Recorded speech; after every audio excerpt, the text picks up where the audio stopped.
Pope Leo did something absolutely epic today that you might have missed if you weren't paying attention. So, the Pope stood in St. Peter's Basilica during a global day of prayer for peace, and he did not mince words. He said, enough of the idolatry of self and of money, enough of the displays of power, enough of war. And let's be clear about what he's talking about. This is about the US and Israel's war in Iran, and a church that is finally starting to break its silence after years of political alignment with the right wing that kept too many Christians from speaking out. Leo said something else that should stop us all cold.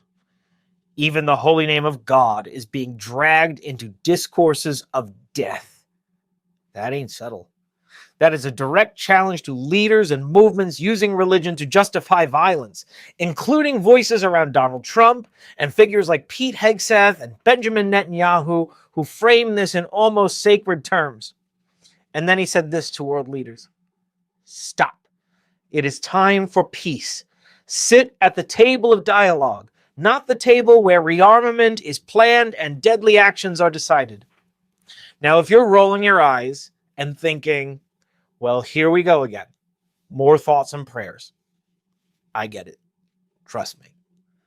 I'm not expecting Jesus to descend down on a cloud and stop the missiles midair. But prayer is not passive.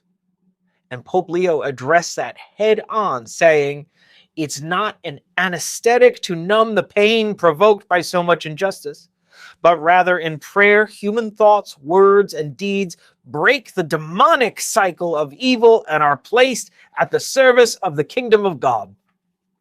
Because war depends on people accepting it as normal, accepting it as necessary, accepting it as righteous. And when millions of people across the world refuse that, when they pray, when they speak, when they act for peace, that narrative starts to crack. Jesus said, blessed are the peacemakers, not the powerful, not the dominant, peacemakers. In Leo's vision of the world, peacemakers work to bring about a kingdom in which there is no sword, no drone, no vengeance, no trivialization of evil, no unjust profit, but only dignity, understanding, and forgiveness. So here's the question. Are we following Christ, or are we just baptizing power? Follow for more reflections and share this with someone who needs to hear it. God bless you now and always.